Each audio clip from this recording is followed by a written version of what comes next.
About myself. My name is Olivia Carter, and I'm 16 years old. I was born and raised in Willowbrook, a tiny, unassuming town nestled among rolling fields in thick patches of woods in southern Ohio. To most people driving through, Willowbrook doesn't look like much. Just a handful of streets lined with tall maple trees, a couple of grocery stores, a post office, and a diner everyone calls the Grill. Though nobody ever remembers the official name, people wave at each other from pickup trucks, and every Friday night, most of the town gathers at the high school stadium for football games, even if their own kids aren't playing. Life in Willowbrook has always felt predictable, sometimes even suffocatingly so. You know which neighbors love to gossip, which stores will let you put things on credit, and when the weather's going to change, just by how the wind smells in the morning. I suppose for outsiders, that predictability might sound comforting, but for someone like me, it can feel like living under a microscope where every movement is noticed and remembered. My friends sometimes tease me for wanting more than this town can offer, but I've always been curious about the world beyond Ohio. I go to Willowbrook High, a red brick building surrounded by scraggly hedges and a half-broken sign with the letters W and K constantly falling off. I'm a junior now, with grades that are good enough for honor roll, but not high enough for people to expect me to run the world someday. Most of my teachers see me as polite and bookish, someone unlikely to raise her voice in class or skip an assignment. I spend a lot of time at the library or in my room, reading everything from mysteries to history books. I like to write in my journal, though I never let anyone see it. In a town where secrets are currency, I learned early that privacy is precious. My family is small. Just my mom, Jennifer, and my stepdad, Richard. My dad left when I was a baby. I barely even remember him, except for a faded photograph tucked away in a shoebox. Mom remarried Richard when I was 10, and we moved into his house at the edge of town. He's worked for the local lumber mill forever, and everybody seems to know him, though I wouldn't say he's exactly friendly. Mom's a nurse at Willowbrook General. She works long shifts, but she always tries to make time for me, cooking dinner together or watching old movies on the weekends when she isn't too exhausted. From the outside looking in, our family must appear ordinary, maybe even happy. We have a neat lawn, a swing on the porch, and a golden retriever named Daisy, who barks at strangers but loves belly rubs. Sometimes I think we're the sort of family people in town look up to, the kind that keeps its troubles hidden behind closed doors. I guess that's why I never told anyone when things in our house started to feel different, when the air felt heavy, and I felt less and less safe in my own home. But I'm getting ahead of myself. Back then, I was just a small-town girl with big dreams and a deep longing to belong, to be seen for who I really am, not just for what others expect. The first signs, looking back, I sometimes wonder if there was a single moment when everything changed, when the easy rhythm of my life in Willowbrook gave way to a persistent undercurrent of discomfort. But like most things that really matter, the shift was gradual, so small at first that I doubted my own senses. If anything, it felt almost impossible to pin down exactly when my stepdad, Richard, went from being a background presence in my life to someone whose every glance made me tense up inside. For as long as I can remember, Richard was predictable in his routines. Early mornings at the lumber mill, evenings in his recliner with the local news, or some gritty police drama humming on the TV. He barely spoke at dinner, just muttering about work or asking Mom how her shift at the hospital went. To me, he was distant and a little gruff, but never dangerous. Not until that summer, when the lines started to blur. It started so subtly that at first, I told myself I was imagining things. Maybe it was the way Richard started insisting on driving me to Look, I've school, known him for a while, even and he's though I was always old enough exhibited to the take the bus utmost good or walk with character. friends. He never used to care much about my schedule. But suddenly, he wanted to know where I was going, who I'd be with, and what time I'd be home. At first, Mom thought it was sweet. Her way of explaining it was Richard, finally taking his role as a stepdad seriously. But I couldn't shake a strange feeling, some instinct that told me these questions weren't just about looking out for me. There were other things too, small moments that, on their own, might have seemed harmless if they weren't adding up in my mind. Like the way his eyes would linger just a little too long when I came downstairs for breakfast, or how he'd suddenly appear in the hallway when I was coming out of the shower, mumbling some excuse for needing a towel or checking the thermostat. His laughter, once rare and short, became lower, softer, with a strange edge that made me want to shrink inside myself. He'd brush past me in the kitchen, hands too close for comfort, and I'd freeze, breath caught in my throat, hoping Mom would appear. At first, I tried to convince myself it was paranoia, even childish. I replayed every incident in my mind, analyzing and justifying his actions, comparing them to things I'd seen on TV or read online. Was I overreacting? Did I just have an overactive imagination? Sometimes, Richard would catch me watching him, and he'd smile, never with warmth, but with a knowing look that made me feel like he was in on a secret I didn't want to keep. Days blurred together, and my anxiety grew, even though I never said a word to anyone. I started spending even more time in my room, locking the door, turning up my music, just so I didn't have to hear him moving through the house. I got sick to my stomach before family dinners, even faking headaches to avoid sitting at the same table. Whenever I caught Richard's eyes on me, I'd look away, heart pounding, not sure if I wanted to scream or run. At that point, I wish I'd been wrong. I wish all of it had been in my head. But as summer wore on, I realized the pattern wasn't changing. It was only getting worse. Fear and loneliness. As that summer dragged on, what started as a low, uneasy hum in my chest grew into an almost physical weight, pressing down on me each day. At first, I thought maybe if I ignored the prickling anxiety and kept out of Richard's way, it would pass, like a bad dream you shake off by the morning. But it didn't. If anything, it got worse, coiling tighter around my life, until there was hardly a moment when I felt truly safe.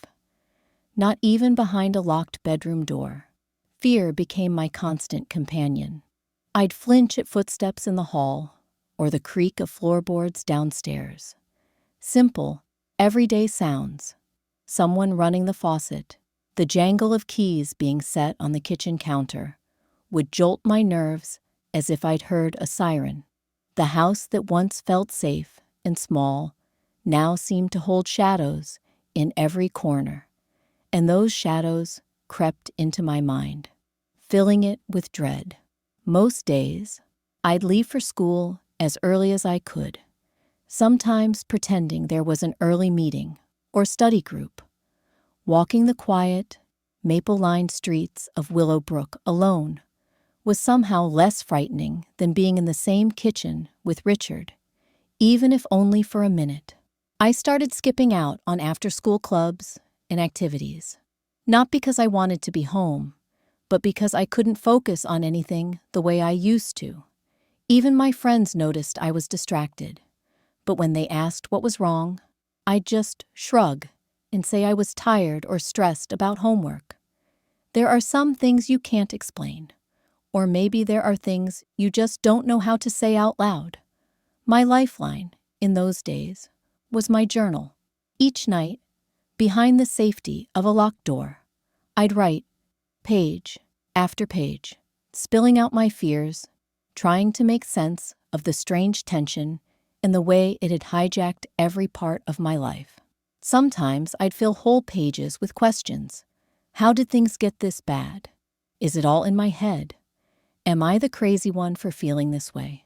Other times, I'd write detailed descriptions of Richard's behavior, as if keeping a log might somehow make what was happening more real, or give me evidence in case someone ever believed me.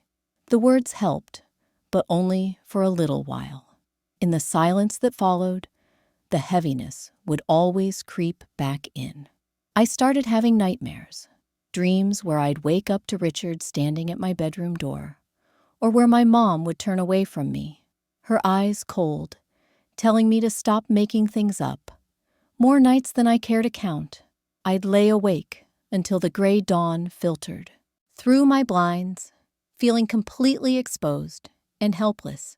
It was in those early morning hours, with only my own racing thoughts for company, that I understood true loneliness. By this point, I knew I couldn't shoulder all this by myself. One afternoon, after what felt like 100 rehearsals in my head, I finally worked up the courage to talk to my mother. I picked a moment when Richard was out at work, the kind of quiet evening where she was unwinding with a mug of tea after a double shift. I tried to find the right words. My heart pounded so hard, it made my voice tremble. I told her about the strange things Richard had been doing, following me around the house, asking too many questions about my schedule, the uncomfortable way he'd look at me or touch my arm. I tried to sound calm, to explain everything in a way that made sense. But as soon as I finished, seeing the disbelief furrow her brow, my hope cracked.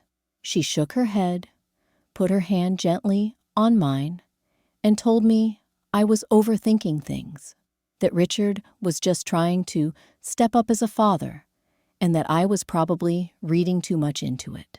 She said teenagers sometimes imagine things when they're stressed or lonely.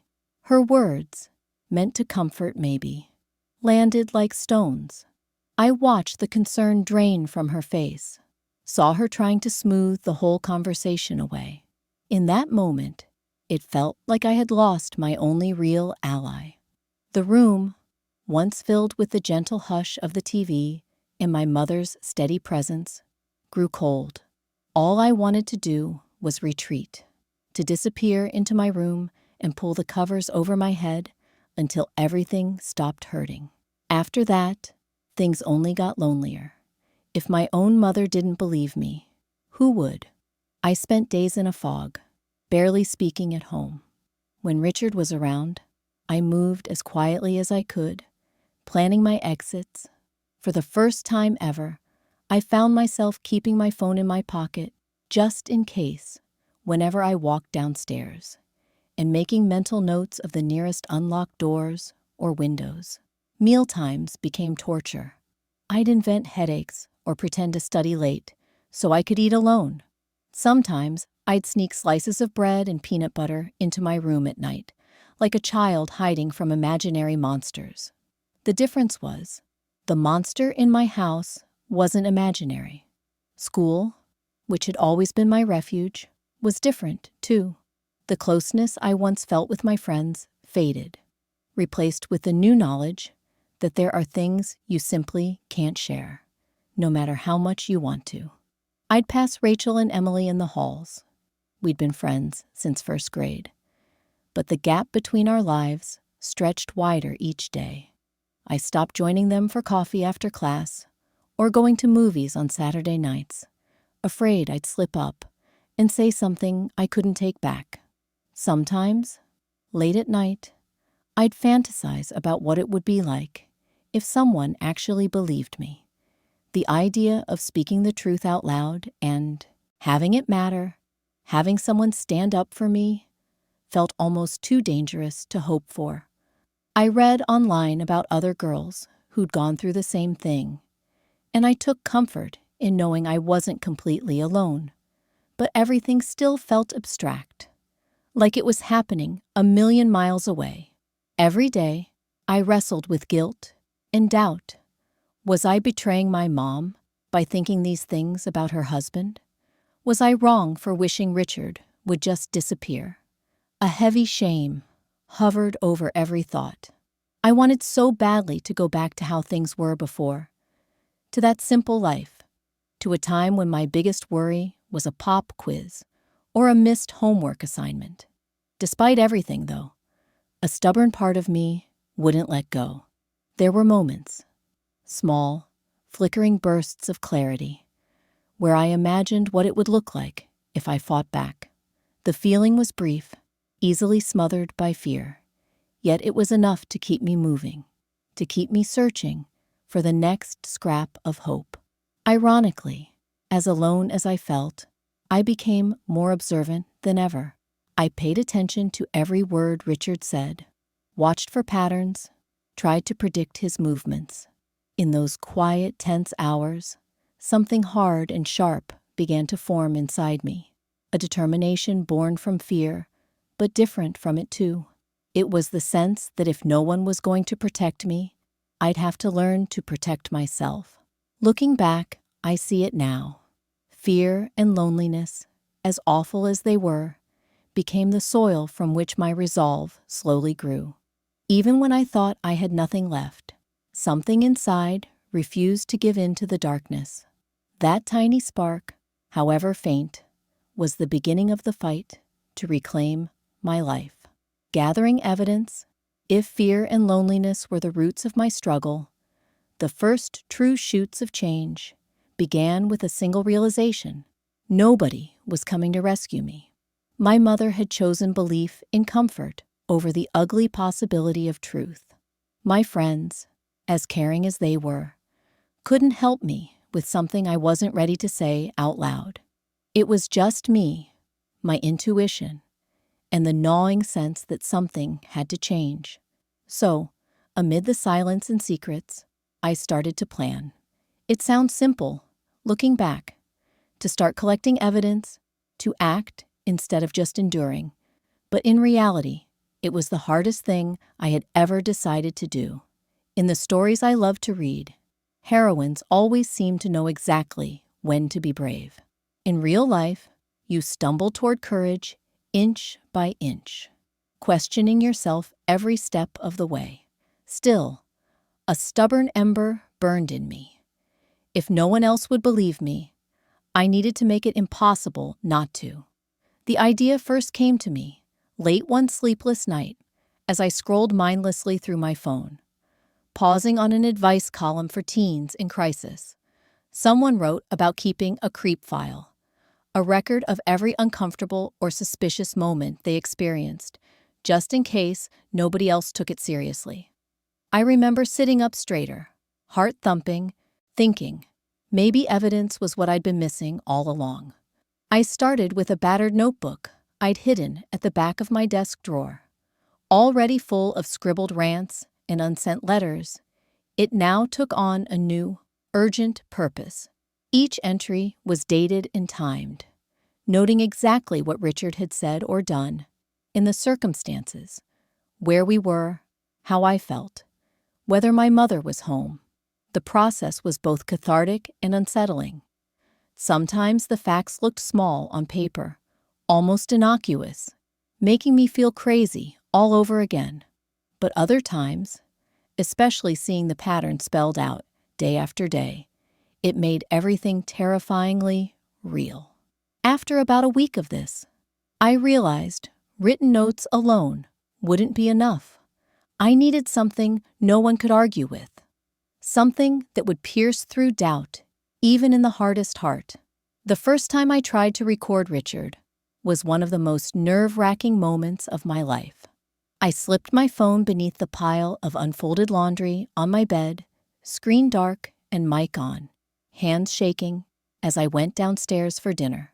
When Richard called up to tell me that food was ready, I forced myself to walk by him, hoping he wouldn't notice my trembling.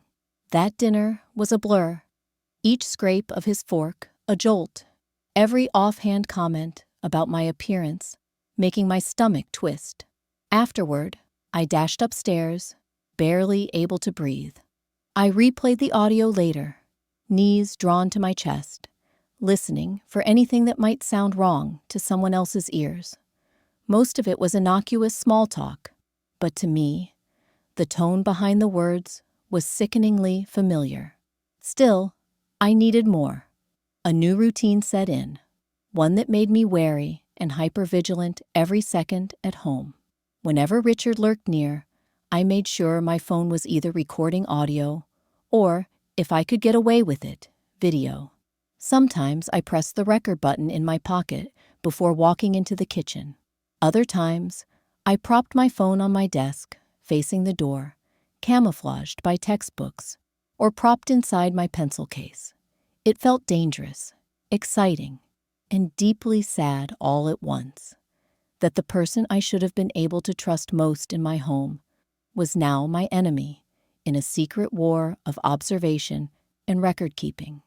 The more evidence I gathered, the more strategic I became. Early on, Richard almost caught me once, my phone buzzing unexpectedly as I set it down to record dinner prep. My heart leapt into my throat as he glanced over, his eyes narrowing, but he only grunted about damn kids always glued to those things and left it alone. After that, I was even more paranoid, but also more determined. My room became a bunker. I rearranged furniture so my desk faced the door, making it easier to hit record without attracting attention. I learned how to program my laptop webcam to start recording when motion was detected, something I figured out via late-night research and some truly sketchy internet forums. I started saving both audio and video files, backing them up to an encrypted folder on a cloud storage account I created with a fake name, just in case my devices were ever confiscated or destroyed. But evidence wasn't just the digital kind. I also noticed that Richard's patterns were predictable. He liked to talk quietly, in the hallway, outside my door, late at night, sometimes to himself, sometimes, chillingly, it seemed to me. I kept a notepad on my nightstand to jot down the timing and phrases I overheard, even springing out of bed, if necessary, to write while the memory was fresh. I saved receipts, texts he sent, the few times he did, and even took pictures of places in the house where things seemed arranged just so, like the door to my bathroom, left slightly open, though I was certain I'd shut it. Through it all, my anxiety was a living thing. Every day after school, I'd stand on the corner for a few minutes, working up the courage to go home. My mind was constantly worrying. Did I have my phone charged and ready? Was the backup folder secure? Did anyone suspect what I was doing? I'd have recurring dreams where my notebook was discovered, or he'd yank my phone from my hand at the worst possible moment. That sense of danger sharpened me, though. It forced me to notice even the tiniest details and pay attention to the world with painful clarity. I realized, for example, that Richard grew more careless whenever Mom worked double shifts. Those were the nights he'd try to check in on me, offering me tea or just wanting to make sure I was settling in. I pretended to be nonchalant, but kept my phone close, always recording. I started researching, too, not just how to gather evidence, but what would even count as proof. Late at night, I'd read blogs, online support group forums, sometimes even legal sites written for abuse survivors. I learned about consent laws, about which states required both parties to consent to audio recording and which only required one. Thankfully, Ohio was a one-party state, at least for the scenarios I imagined. I saved screenshots of advice columns, printed out lists of hotlines, and began to develop a list of allies, support counselors, teachers who seemed trustworthy, even librarians at school. I never reached out, but knowing their names offered a strange comfort. Still, it was a lonely process. I couldn't tell a soul what I was doing. There were days when the weight of secrecy was almost as bad as the fear. I started declining invitations from friends, canceling plans for sleepovers and group outings. When they pressed me, I just said I was swamped with homework or not feeling well. Rachel texted, "You've been MIA. Hope everything's okay." I nearly broke down, wanting so badly to tell someone, but stopped myself short. This was my fight, at least for now. Sometimes, after a successful recording, I'd reward myself with small comforts. A mug of hot chocolate, a 20-minute escape into my favorite book, or a long walk with our golden retriever, Daisy. In those moments, I felt almost normal again. Daisy never seemed to notice anything wrong. She wagged her tail at everyone. But sometimes I wondered if she lingered at my door for my sake, listening too. The days ticked by, each one bringing more evidence, and with that, a growing sense of control. For the first time since Richard's behavior had turned, I felt purpose where there had only been helplessness. Yet I was haunted, too, by doubt. What if none of this would be enough? What if my mother still refused to believe me, no matter the evidence? Those thoughts drove me to push harder.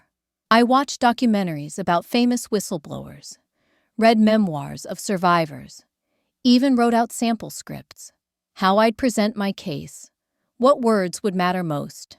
I imagined every possible outcome, both good and bad. The planning kept my fear at bay. I needed to believe there was a way out, and that I could build it, slowly, one fact at a time. Then came the night that changed everything. The night I decided I needed something irrefutable. I set up my phone in my room, propping it carefully so that both the door and a portion of my bed were in frame.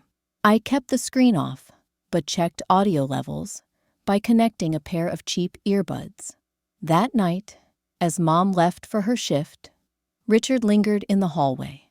My heart thudded as I heard his familiar footsteps, the hush of his voice through the door. He knocked, softly. "Olivia, you awake?" I didn't answer right away. Just enough hesitation to sound like I was half asleep.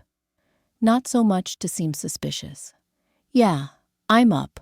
He opened the door without waiting for a response. Odd, but not out of character. "Just checking in," he said, as always. He moved closer, standing at the edge of the room. I kept the covers pulled up, my hands tucked underneath so he couldn't see the tremor. He didn't touch me, but the way he talked, soft, almost urgent, made my skin crawl. What mattered that night wasn't just what he said, but how he said it. The warnings veiled in casualness, the quiet threats masked as concern. The conversation, in all its discomfort, was preserved. The next day, I backed up the file and played it over and over, analyzing every word. Would someone else recognize what I heard, or was I just grasping at straws? Still, the more material I amassed, the braver I felt.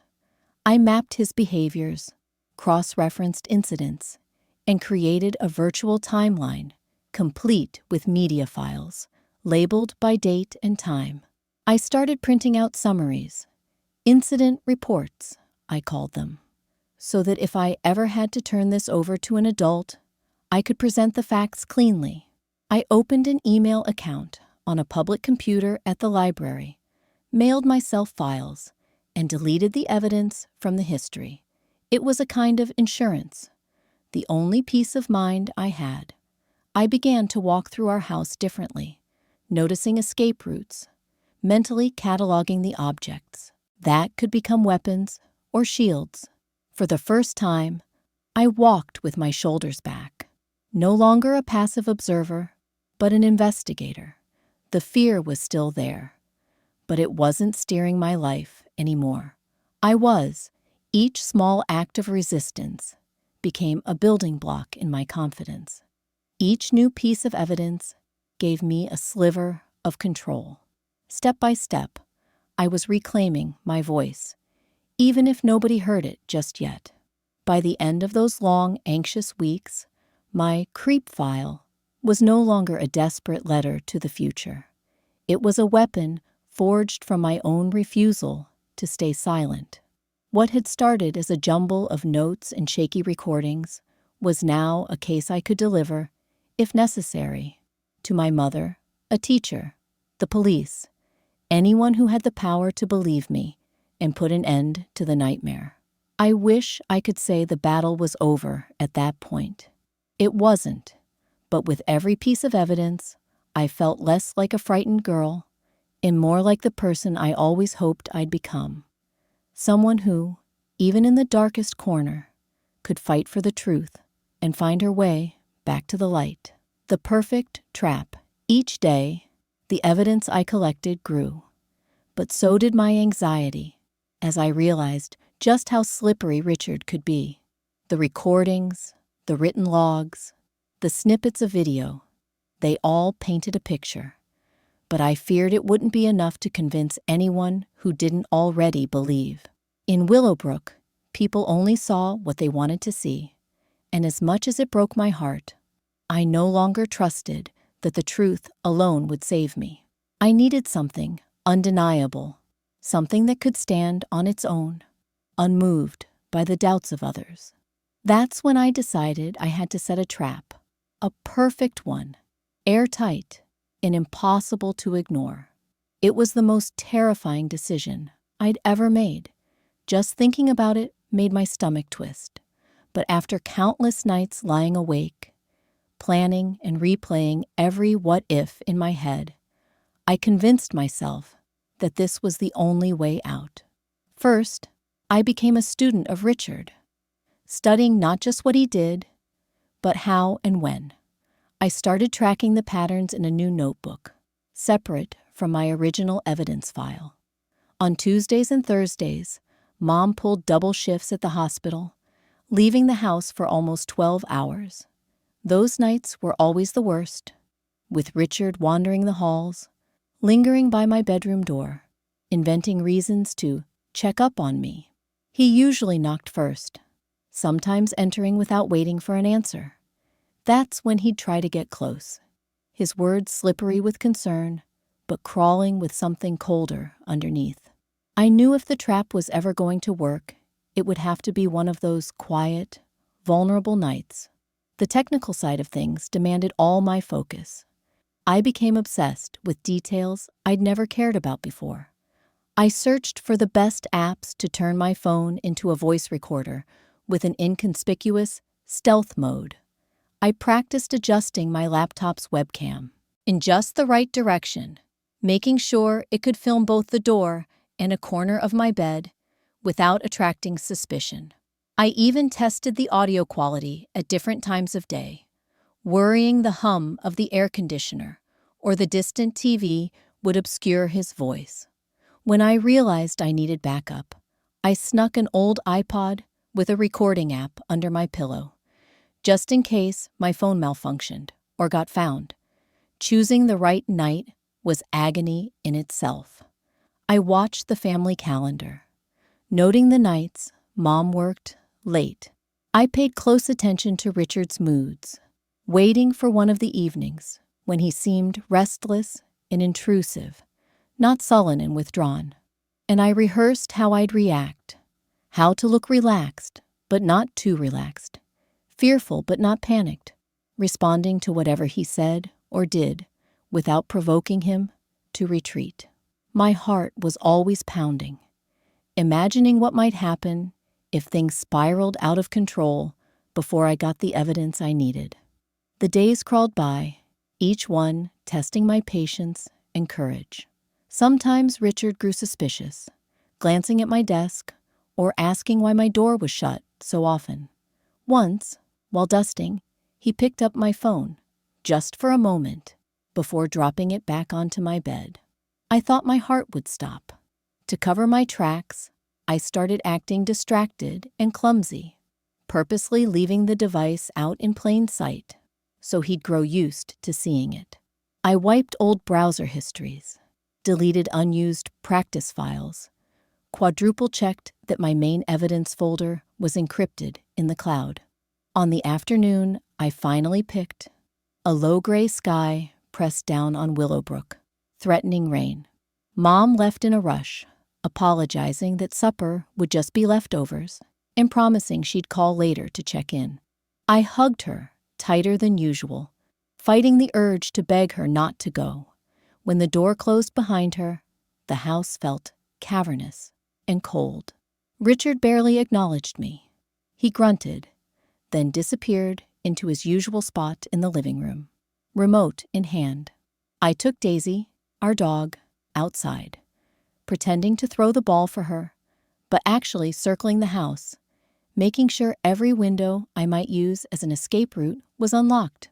I ate alone at the kitchen table, then lingered in the den with a tattered paperback novel I couldn't focus on. My hands shook, so I tried pressing them flat against my knees, counting my breaths the way a counselor at school once taught us during finals week. When the clock on the wall clicked past 9:30, I slipped quietly upstairs, every step heavy. I set up my trap, phone plugged in, camera lens concealed behind a stack of textbooks, laptop quietly running, webcam ready, the iPod resting under my pillow, recording. My heart thudded so loud, I worried Richard would hear it. I dimmed my bedside lamp, but left the hallway light on, just enough to paint a wedge of brightness across the floor. An excuse, later, if anyone asked, to say I'd been up reading. I changed into pajamas that covered as much skin as possible. Something about modesty, feeling like added armor, and got under my quilt. I texted Mom a good night and turned my screen off. For the next hour, I lay in wait. Every distant creak of floorboard made me freeze. The sound of Richard clearing his throat downstairs made me want to melt away into nothing. I pictured him watching the sports highlights on TV, bored and restless, inching toward his ritual of making a round through the house to check the locks. That was always his excuse. And lately, it ended with a stop at my door. It must have been close to 11 when I finally heard it. Heavy footsteps on the stairs, then the faint click of the banister as he gripped it. My blood chilled. I forced my body to relax, slow my breathing, pretend I was just drifting off to sleep. A half-open book beside me on the bed. There was a gentle knock at the door. "Olivia, you up?"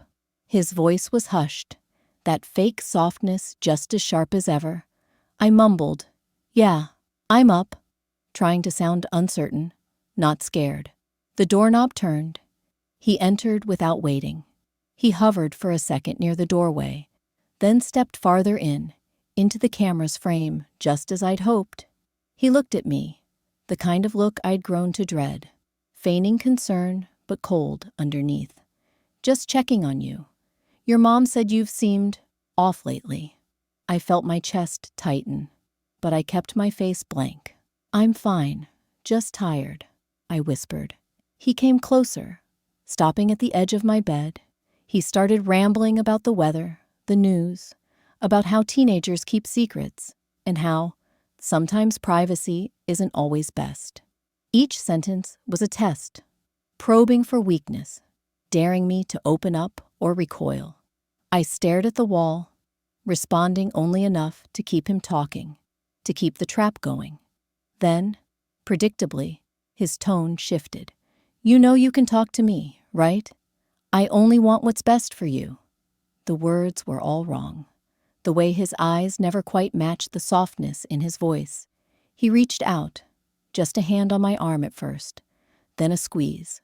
Not painful, but possessive. I could feel every muscle in my body tense, fear warring with my desperate urge to keep the recording going. I tried to inch away, pulling the quilt higher. "I'm really tired, Richard. Can we talk tomorrow?" Instead of leaving, he leaned in a little closer, breathing in, as if smelling my hair. My skin crawled. He started to say something else, something I half expected, half dreaded, teetering on the edge of crossing any line that could be mistaken for parental concern. "You don't have to be afraid," he whispered, but his hand lingered too long. Inside, I was screaming, but on the outside, I stayed still, mind whirring. My phone was capturing everything: his proximity, his touch, the off-kilter darkness in his words. My laptop's camera had the clearest angle yet, his shadow blotting out the doorway, his hand on my arm, the tension obvious even in his silhouette. Then, as if sensing my terror or growing bored, he finally straightened, the mask of affection gone. He stared at me like he wanted to say more, like he wasn't quite finished, but some instinct stopped him. Grunting, he stepped away from the bed. "Good night, Olivia," he muttered, voice flat. "Lock your door if you want." As soon as the door clicked shut, I lay absolutely still, barely able to breathe. Every muscle ached from holding myself so rigid. Sweat chilled my skin. I waited in the silence, heart pounding, until I heard his steps fading away downstairs and the TV flick back on. Only then did I dare to move, to grab my phone and check the recording. The battery was at 15%, but it had captured everything. The audio, the video, the evidence I needed. It was done. The trap had sprung. I spent the rest of the night replaying the footage, checking sound levels, backing up files to 2 separate cloud accounts, and a flash drive I stuffed in the back of my closet. I deleted nothing from the devices, but copied files so many times my head spun. I shivered through the hours, torn between waves of nausea and a reluctant swell of pride. I had done it. I had faced my worst fears, calculated each move, and gathered evidence as irrefutable as it would get. When morning finally seeped through the blinds, pale and gray, I felt both utterly exhausted and fiercely alive. For the first time in months, I let myself hope. Just a little. Maybe. Just maybe. This was the proof my mother couldn't deny. The thing that would make someone finally listen. I still had to find the right words. Still had to face Richard for another day or two until everything could be handed over. But for those silent, golden moments between night and morning, the power was mine again. Setting the trap didn't make me safe. Not yet. Richard was still in the house. Daisy still paced outside my door. But everything had changed. I had the truth. And this time, I could prove it. My mother's awakening. If I thought setting the trap and gathering the evidence were the hardest things I'd ever done, I was wrong. Nothing compared to the looming prospect of showing my mother the truth. For weeks, I rehearsed the moment in my mind, cycling through hundreds of scenarios, some ending in understanding and warmth, most veering into rejection, denial, or angry disbelief. I struggled to imagine an outcome in which neither of us broke under the strain. But after the night I caught Richard on camera, something inside me shifted. I felt different walking through the house, a hidden strength I didn't even know I had, forged from the furnace of fear and desperation. The evidence wasn't just files and notes stashed away in the cloud anymore. It became a kind of invisible armor. I started to picture what life might be like beyond this. Not just survival, but possibility. My first challenge was timing. Telling the truth wasn't something I could blurt out at the breakfast table or whisper as my mother handed me my backpack before school. It needed privacy, safety, and enough time for the ugliness of it all to settle in. I watched my mother's routines with new eyes, her long shifts at the hospital, her exhausted evenings spent shuffling between laundry and microwave dinners, her rare laughter when the house seemed just quiet enough. I knew I'd have to wait for a window, a Saturday afternoon when Richard was at the hardware store, and I could have her to myself in the sunlit kitchen. The day I chose felt almost ordinary, which, in its own way, made it heavier. A cloudless sky, birds outside fighting over a crust of toast, the faint hum of the washing machine in the mudroom. Mom was standing at the counter, pouring herself a second cup of coffee, sleeves pulled halfway up her arms. I could see the fatigue in her posture. Shoulders hunched, eyes ringed with a permanent shadow. I almost lost my nerve, nearly told myself to wait for a more perfect time. But I stopped, reminded myself that waiting for the right moment had never made anything better. I started soft. "Mom, can we talk for a minute? It's important." She looked up, surprised, but not suspicious, and motioned for me to sit next to her at the old oak kitchen table, the one with scratches from my childhood art projects and a faint stain where she once spilled red wine. I had printed out a short summary, a page of my incident reports, with dates and a few cold, factual descriptions. I also had my phone, evidence ready, files organized, my heart thundering like it wanted to escape my chest. But none of that felt real until I actually placed the papers between us. She didn't touch them at first, just stared, then looked up at me. "Liv, what's going on?" My voice shook, but it held. "I need you to listen to all of it before you say anything. Please, promise you'll listen." She nodded, brow furrowing in concern. I told her everything, all at once, all the details I'd rehearsed. I laid out the pattern, the way Richard lingered at my door on Mom's late shifts, the questions, the touching. I told her about the fear, the nights I'd spent listening for footsteps, the food I'd hidden, the phone I kept in my pocket just in case. I described my shame at not being believed that first time I tried to speak up, and how it had driven me underground into months of secrecy and careful planning. I could see her flinching as I talked, her hands wrapped so tightly around her coffee mug that her knuckles turned white. She looked away several times, focusing on something out the window, as if the branches there might offer some easier truth to face. Finally, with my breath hitching and my face burning, I played her the recording from the night before, gusseted by adrenaline and the pure need to be believed. I didn't let myself look away. I forced myself to watch her, as Richard's words, his tone, the chilling intimacy of it all played through my phone speaker and into our kitchen. The silence that followed was thick and brittle, like the moment just before a glass shatters. For a long while, Mom kept staring at the wall. A tear slipped down her cheek. She wiped it away, fiercely, as if angry at her own weakness. "Why didn't you try again?" "Why?" she started, but the words trailed off. She shook her head, her voice hoarse. "No, that's not fair. I remember when you told me, months ago. I couldn't imagine how could I have missed it?" She looked at me, all the fight drained from her. "I am so sorry, Liv. I am so sorry." Suddenly, she looked smaller to me, as if all the years of working too many hours and pretending everything was fine had finally caught up with her. I wanted to reach out, but the moment was sticky and raw. There was an ocean between us, formed by all the times I'd needed her, and she hadn't seen, but I could tell she was clawing her way across that divide.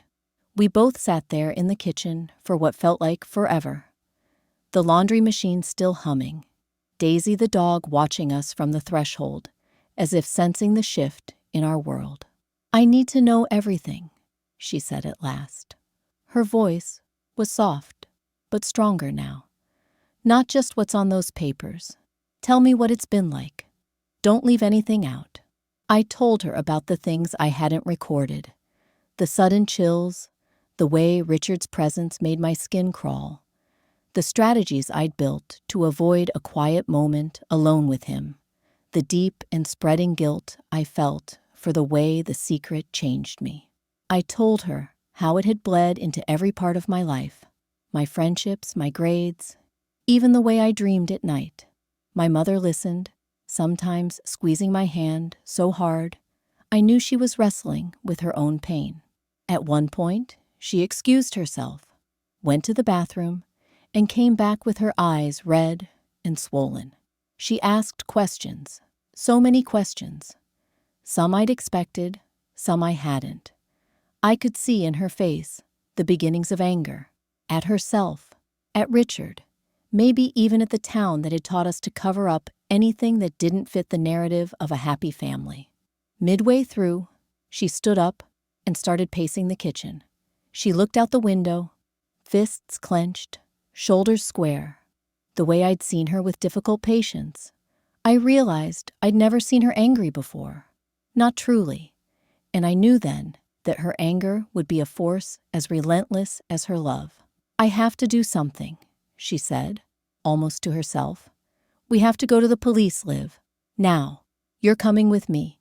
We'll bring this, all of it." She swept her hand over the files and my phone, determination mingling with pain in her voice. I had imagined this moment, her believing me, her choosing me, 100 times, and it never felt quite like this. It was terrifying and exhilarating and a little sad. I realized, even as she folded me in a tight hug, that nothing would ever be the same. We drove in silence to the Willowbrook police station, my mother white-knuckled behind the wheel, me clutching my backpack full of evidence. On the way there, she reached across the center console, squeezing my hand over and over, as if to reassure both of us that we were together in this. When we arrived, she spoke not as a tired nurse, but as a mother on a mission, her voice even, her words clipped, her sorrow and fury careful but unmistakable. Inside, in the soft fluorescence of the waiting room, a kind-eyed officer named Sergeant Hale listened to our story. My mother told most of it, but occasionally looked to me for confirmation. I produced my files on a USB drive and let him scroll through the audio and video clips, my heart crawling into my throat all over again. Sergeant Hale was patient, never once dismissing us or skipping ahead. When he finished, he promised swift action, but cautioned that there might be more questions, more interviews. He thanked me for my bravery and gently asked if I wanted a counselor present for anything further. Leaving the station, I felt strangely light. It was as if releasing the secret had made my body buoyant and strange, like I might float away with a single, deep breath. I looked at Mom, her profile silhouetted against the setting sun, jaw set, eyes wet but clear, and for the first time in a year, I felt the beginnings of safety. The days that followed were a blur. Interviews, paperwork, social workers, hushed visits from neighbors.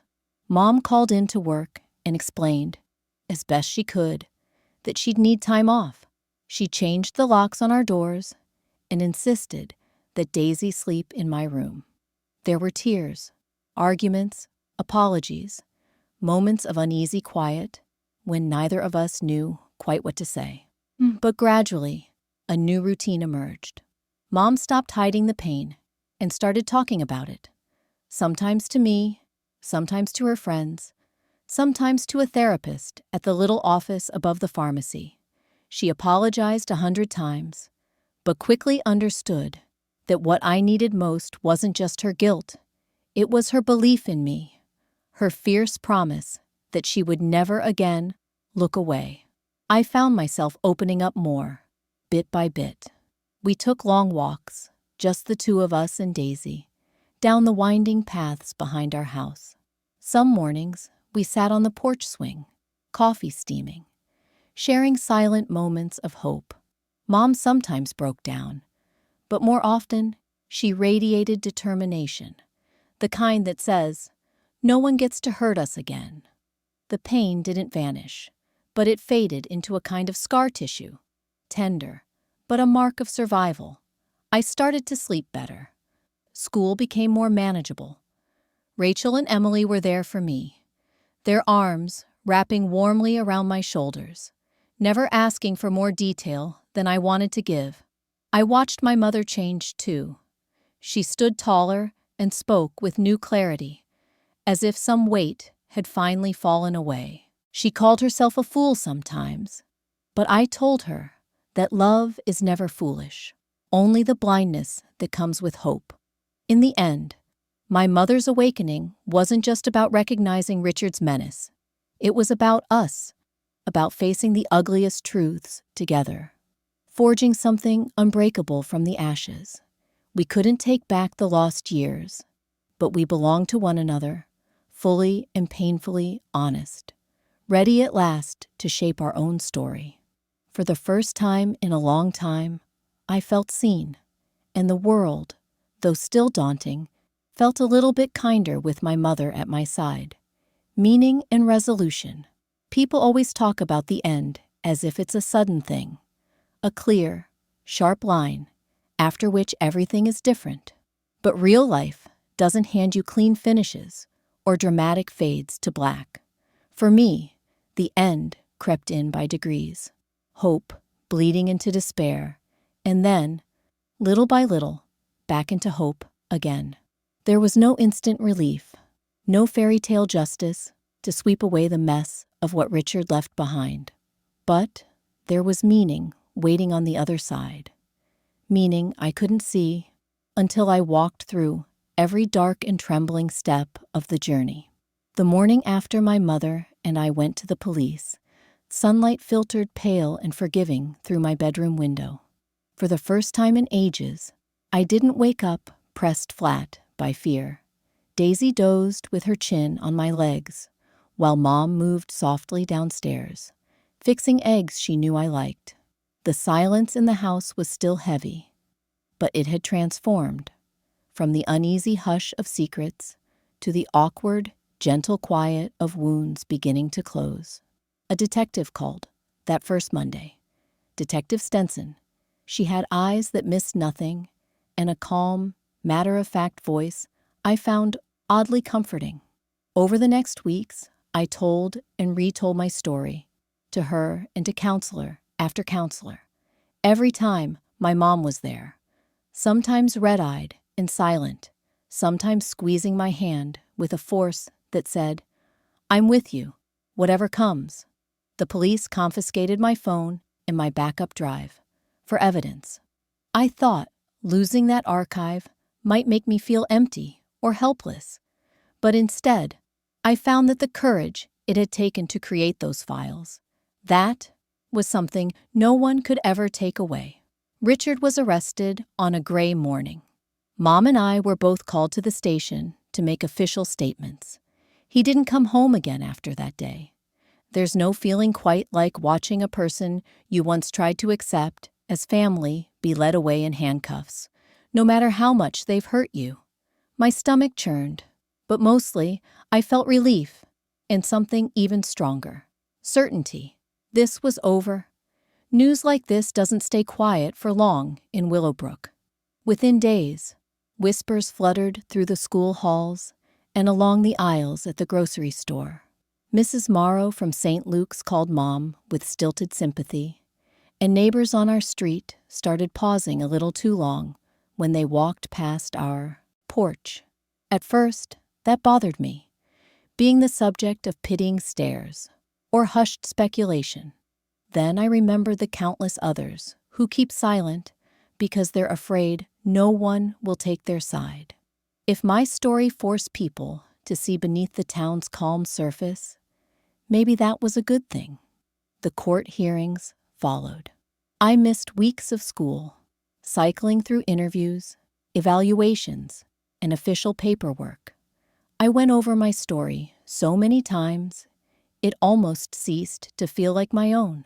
There were days when I wanted to shout or cry or erase the past, to stop the soreness blooming beneath my ribs when people said, "You're so brave."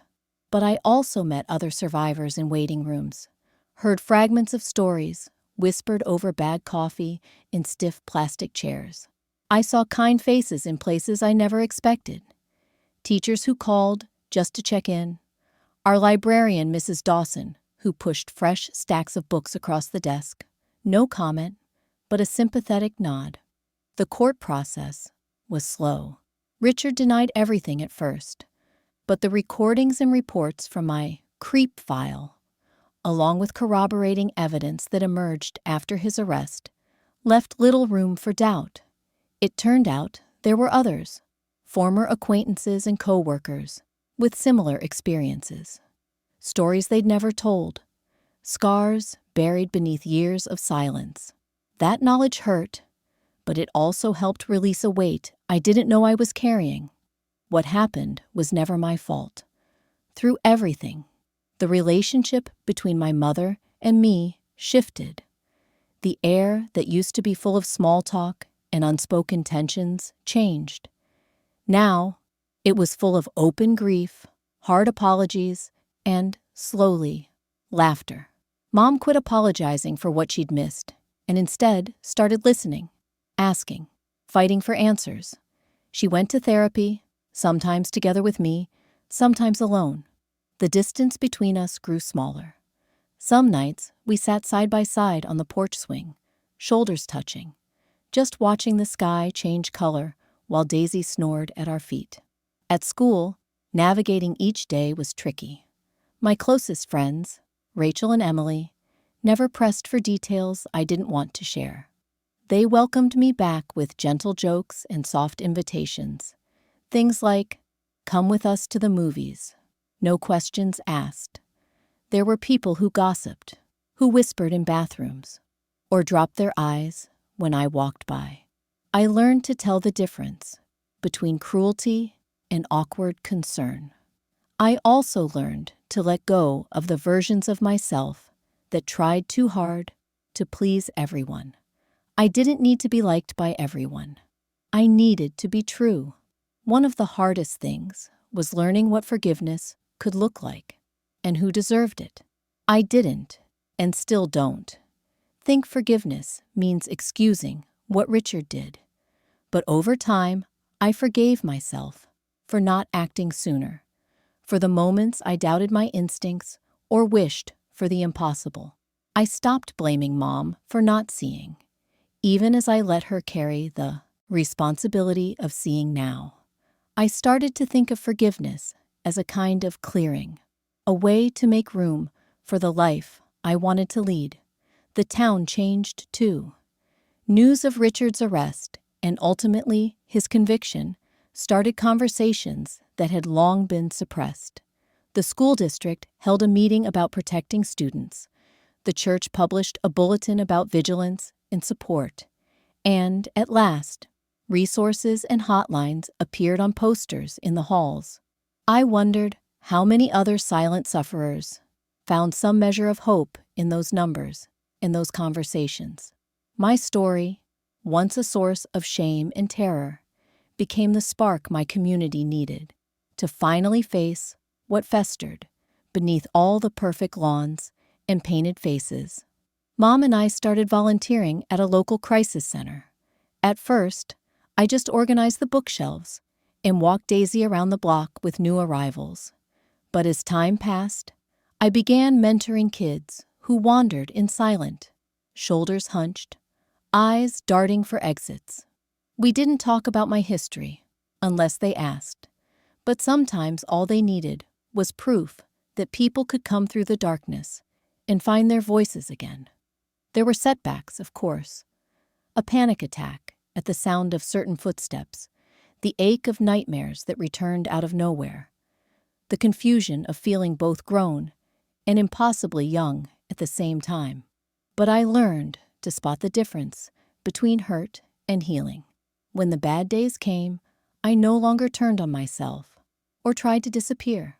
I let myself rest, grieve, remember, and then I started again. Hope grew, quietly at first.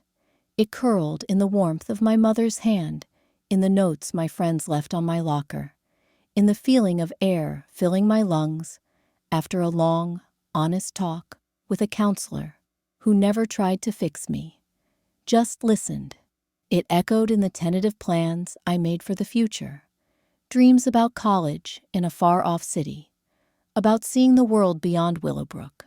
It grew every time Mom and I found ourselves laughing, trading stories about work or neighbors, delighting in the ordinariness we'd once prayed for. Looking back, I understand now what it means to reclaim your life from fear. It isn't about erasing bad memories or closing the door on pain. It's about building something new out of the shattered places, brick by painful brick, sometimes with help, sometimes with only your own battered faith.